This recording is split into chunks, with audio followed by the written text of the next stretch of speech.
God bless America. Target down. I find it so funny you guys still do the Pledge of Allegiance. That's gotta be the craziest shit I've learned in the past while. I didn't do it once and a kid told me to get up. One time I was talking to a kid and he started taking God's name in vain, so I punched him right in the chest. I can't remember. Does anyone know the video I'm talking about? What does he say? He's talking about punching a kid for Jesus. Young man in Calgary. Why is it always Calgary? God damn it, it's always Alberta, dude. Jenny Nicholson did a video on this one church that does a bunch of plays and shit, and it's somewhere in Alberta. It's in like Lestermere or whatever place it is. I can't remember. He was a nice kid, but he was one of those kids that was always he's a real smart aleck. And he was just trying to push my buttons, and he was just, kind of not taking the Lord serious. And I walked over to him and I went, bam! I punched him in the chest as hard as I crumpled the kid. I leaned over and I said, Ben, when are you going to stop playing games with God? That's gotta be satire? Oh, Moksha. Oh, that's so sweet. That's how Ludwig got pecked to six verbatim. The way he told the story too, it's like, was he like a youth counselor? Like, it sounded like he was like a youth counselor getting owned in the marketplace of facts and logic, and so he just punched a child in the chest. Like, that story existing is not the crazy part. It's the fact that he thought that was like what he should tell his congregation. I had a friend in elementary school who was really religious like that. Like, he wouldn't have punched me in the chest and said, when are you gonna stop playing games with God? But like, he was pretty close. Like, I remember he got really mad at me one time because I said like Jeepers or something, because he was like, you're taking the Lord's name in vain, and I'm like, what? I'm specifically not saying Jesus. And he's like, you're still doing it. And I was like, fuck, man, what do you want from me? That's basically like pho without the CK. His mom would also volunteer during like lunch hour and would just come in and just spout a bunch of her beliefs as if they were like just fact. Like, you shouldn't eat X food, you shouldn't do this, you shouldn't do that. It was funny. I had a kid in my dorm who told his whole hall they were gonna burn in hell for wearing shorts that showed knees.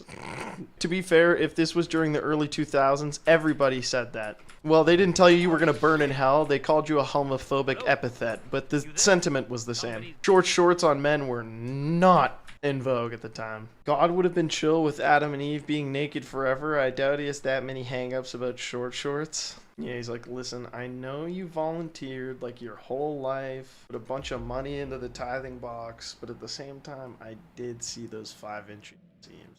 I don't think bullying her kids so hard is the move, you know?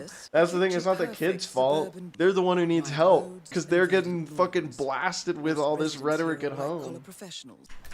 You know that you can skip these intros, right? Tell me you're joking. Motherfucker, tell me you're joking right fucking now. Tell me you're joking. Tell me you're joking. I swear to fucking God. Tell me you're joking. Tell me, I need you to tell me you're joking. I need you to tell me you're joking. I need you to tell me you're joking right now. I need it. Aspect when he realizes the cutscenes are skippable.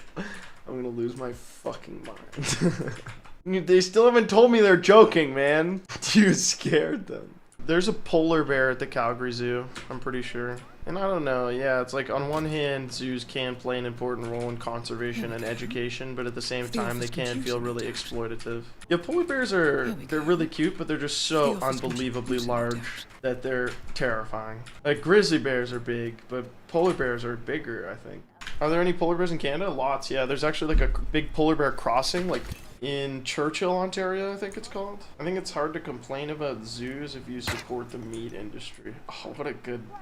That's a great debate topic, actually, I think. I think it's like, sure, I agree with that. I also think, like, you know, existing in society means that if you exist in a privileged place like Canada, and you live a life of relative privilege, then suffering and cruelty is going to exist as a result of your existence. So you could kind of use that to like whataboutism and be like, well, I don't want to care about, there's people mining for the resources in my phone, or I don't want to care about X because I'm already eating meat, so I might as well support this thing because I'm already committing some other cruelty.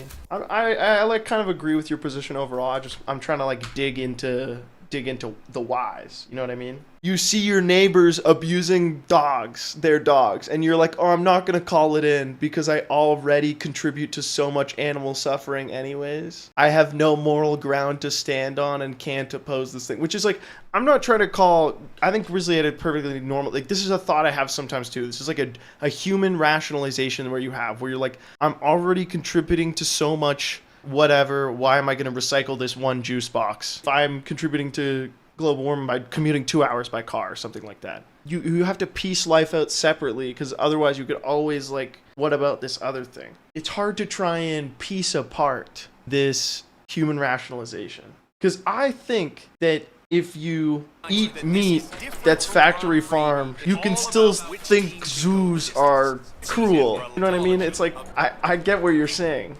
It's actually like there's a lot of meat on that bone. World's best assassin dressed like a chicken.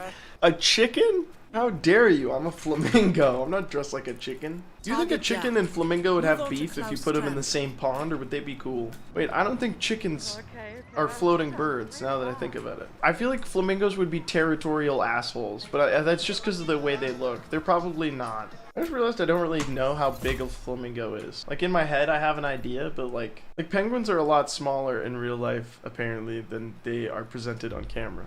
Haven't you been to a zoo with flamingos? Yes, but I have a terrible sense of size. Like, I can remember vividly what they look like their colors and their look and stuff. But how big are they? Can't really place them. I'm not really good at like comparing the size of one thing in my head to the size of another thing.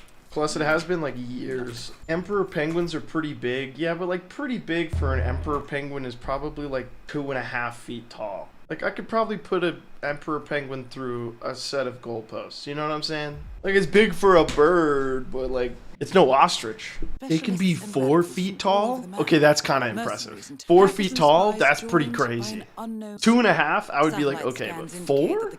That's a big-ass bird. Has anybody ever eaten a penguin? What do they taste like? Guilt? What makes something a bird? Penguins can't fly?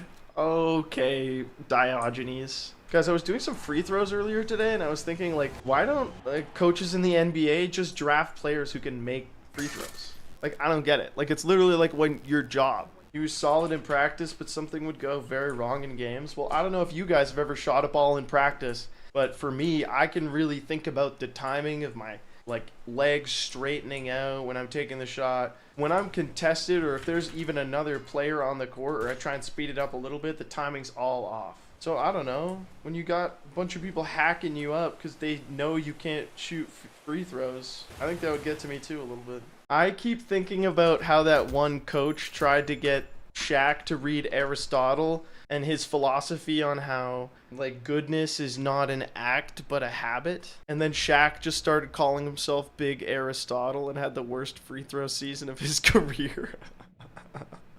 Big Aristotle. Also, were none of you motherfuckers gonna tell me that I was saying Chapel Rowan's name wrong? You were just gonna let me continue sounding like the whitest, oldest man of all time by saying Chappelle Rowan? Fucked up, man. What is it? Chapel? Chapel? Chapel? How am I still saying it wrong? Fuck you. I give up. You know what? She's Chappie now. Don't say girl! There are chapels everywhere for those with the eyes to see.